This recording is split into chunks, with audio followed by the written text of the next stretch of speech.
Fishing for Freedom Tour 2025, led by Minister Dr Dion George, wrapped up on Friday after a series of visits to coastal communities across the Western Cape. The tour aimed to reinforce efforts to revitalize South Africa's fishing harbours into thriving and sustainable economic centres. To discuss this further, we're now joined on Teams by Dr Dion George, Minister of Forestry, Fisheries and the Environment. Minister, thank you so much for your time on the agenda this hour. So first, I'd like to know, how does the Fishing for Freedom Tour inform your department's broader policy direction for fisheries and coastal economies over the next coming years? Well, this was actually part 2 of my Fishing for Freedom tour, because last year, soon after I became a minister, I went to visit all 12 of the proclaimed fishing harbours, and I saw that they were in a very bad state of repair. So one of the fundamental things that we've got to do is to improve the infrastructure on all of our harbours. And that is a process that I'm discussing with the Minister and the Ministry of Public Works and Infrastructure. But specifically what this has done is basically informed my department and me on all of the complexities that we have on our harbours. Now, as I mentioned, we've got the infrastructure issues, and that's one of the big issues. But also, we've got to make sure that we manage our fish stock effectively and that the operation of the harbours is working well. And we also identified that we've got security issues on the harbours. We've got poaching. It's been around for a very long time, and that actually is stealing from everyone. And also, very importantly, is when the fishing rights were allocated, there were the establishment of cooperatives all along the coast, Western Cape, also the Eastern Cape. And many of these cooperatives are not working effectively. And as we know, the most important thing we need in our country is economic growth and the jobs that come with it. So what my department is focusing on is how do we make sure that the small-scale fishers in particular get supported so that they can have access to more fish effectively, and then create livelihoods from the wild stock that we have in the ocean. And then also we're looking at the aquaculture industry, because as our fish stock are depleted, as the climate changes, we want to make sure that we can start accelerating fish farming, not only along the coast, but also in the inland provinces, because these are mechanisms for economic growth generation and, of course, the jobs. And, of course, we need to make sure that the communities get supported. And I'm discussing with the Small Business Development Department on how they can help, because there are specific grants available to help smaller businesses, but they do battle to access that. So there is a number of initiatives that we got on the go to make sure that we can accelerate economic growth and get the jobs that we need. And during your engagements with coastal communities and stakeholders in the Western Cape, Minister, what have you found to be the biggest challenges in the fishing industry today? Because I remember there's one package which our colleagues in the Western Cape brought to us around, of fishermen who are complaining that they don't really enjoy the benefits of programs most of the times. So let's talk about how has your department been addressing these challenges to ensure long-term sustainability for both the environment and the local fishers? Yes, very importantly is that when the licenses were allocated, that there were several instances where communities that have been fishing along the coast for a long time did not have access to licenses. And there were quite a number of appeal processes that happened after that. I did not allocate the licenses, that happened before my time. So what I've been doing is, when I've been adjudicating the appeals, I've been doing the best that I can to make sure that I allocate more of the quotas to the small-scale fishers, because that obviously accelerates the economic growth we need. Also, my deputy minister, one of the deputy ministers, Minister Swartz, has also visited the Eastern Cape, where she's been talking to the cooperatives in the Eastern Cape, as I have been speaking to the cooperatives at the designated harbours, because what we found is that there are cooperatives that have been established and they do have licenses, but then they don't have vessels, and therefore they don't have access to be able to get to the fish, and then they have to use other vessels, and that of course impacts on their profits. Also, that many of the cooperatives are battling to actually manage the cooperatives effectively, because there was some training initially, but then there wasn't an ongoing support mechanism or strong enough on the go. So what we have agreed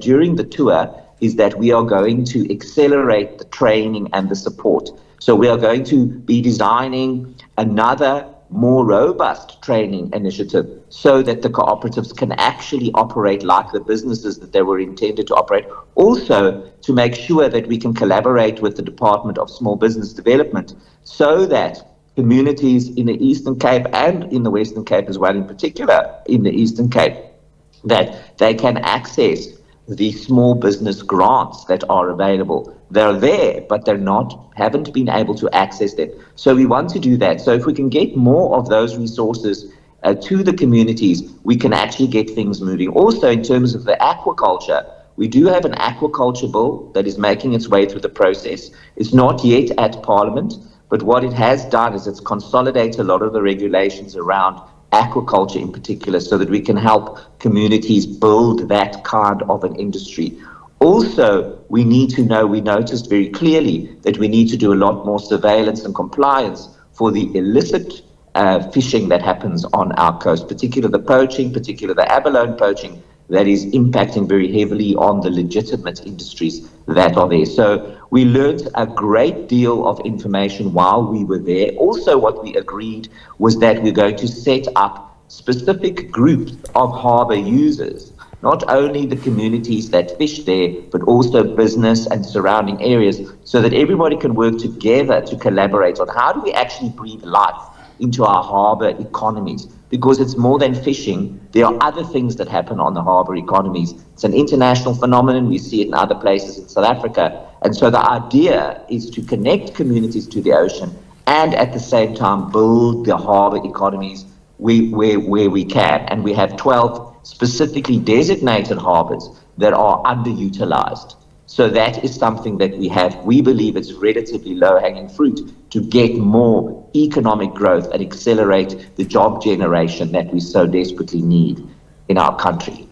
And here's the thing, the point that you make now, Minister, also, touches partly on accountability as well. And given some of the past delays that we've seen, as well as allegations of corruption within harbour management, let's talk about some of the safeguards that you've put in place right now to ensure transparency and accountability in this new phase, if you may. Well, what we're doing is to make sure that we can help our harbour masters, because it is a very, very difficult job that our harbour masters have in all of the harbours. Their job is to make sure that our harbour is operating effectively. But when there is insufficient security, for example, it's very difficult to manage what's going on the harbours. And also we have had the phenomenon of a number of wrecks that have been basically just abandoned that are actually in the harbours. Now that we have got a regulation that's out at the moment to identify who owns the wrecks where we have them, and then that will end the 15th of June. And if after that, we will then be able to take action on removing the wrecks where they are. So it's basically an initiative to clean up the harbours, to strengthen the arm of our harbour masters who have a very difficult job, and also to make sure that we can get more fisheries officers on the ground and make sure they have better equipment. Because obviously if we have vessels, the department have vessels, but the vessels often are not fast enough to pursue poachers, for example. So there's that infrastructure that has not been in place. But we are spending a lot of time and effort now on better capacitating our people that are operating on the harbours. So the harbour masters and also the fishing inspectors. Also, we're looking at local collaboration with local governments to give the local law enforcement officers more powers so that they can also operate in the harbour space, and that we can make some kind of memorandums of understanding and collaborate between the local government and the national department. For example, we could share vessels, etc. And then we can get more law and order into the harbour itself and then also the areas surrounding the harbour. because that's been quite a big imperative. And that's what the harbour communities have been telling us, because they live there, they know what is happening on the harbours. And that's why the engagement was so extremely powerful, because it gave the communities and all the harbour users the opportunity to share their experiences with us. And on each of the harbours, we're setting up a small group that will be able to communicate directly with my ministry, so that I will also know exactly what is happening, specifically on the designated harbours, but also along the coast, because these are economic assets that we have not been leveraging properly, and we haven't been protecting them properly either. And that's been to the detriment of the people that need to access the resources in the ocean. So we are heading in a better direction, we believe. It's good to hear that, Minister, and it's one thing for us to be talking about all these grand plans, and it's another to actually see results filter down to where they matter the most. Talk to us about some of the key performance indicators or KPIs your ministry will be using to measure the success of this revitalization program. Well, very importantly, if we start at the basics, is to clean up the harbours in the first instance. So, for example, when I did my first Fishing for Freedom tour, when I just went to have a look at the harbours, they were really, some of the harbours were pretty filthy, and there was a lot of mess everywhere. So what we initially did was to start just a general cleanup. It's not the most difficult thing to do. So we have, when I came back again now, I have seen the result of that. So the harbours are generally cleaner. Not as clean as they should be, but there has been an improvement, and that's an important step in the right direction. Also, the number of people that we are intercepting when they are committing criminal activity on our harbours, that is also a measure. We've seen an uptick in that as well. So we have seen some result of the improvements that we have, the small improvements that we've had on the security. We do not properly secure the harbours at the moment. And I'm looking very closely at the contracts that we have in place, because we do have them. They're just not working well. So one of the big measures will be is, have we actually secured the harbours effectively? That's relatively easy to measure, because how many then incidents do you have of people who shouldn't be accessing the harbours, accessing them? So that's the infrastructure around them. Obviously, my department is not responsible for the infrastructure and the buildings on the harbour, but also one of the measurements will be is if we've had successful collaborations with the Department of Public Work and Infrastructure, and whether we've been able to build on public-private partnerships to get that infrastructure to work better, because government doesn't have the money to do that, but it can do that with public-private partnerships. So we will measure that with how many of those do we have in place.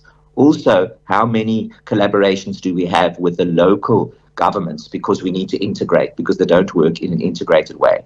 Also, what we will be able to measure, and this is very important obviously, is how much fish are we actually getting our small scale fishers to access. So we can measure that. So we'll be able to say how many, what was the actual measurement of the fish that the cooperatives, for example, were able to remove from the oceans within quota, etc. But many of those cooperatives are actually not able to access the fish, because they don't have the vessels, they don't have the support, they don't have the infrastructure.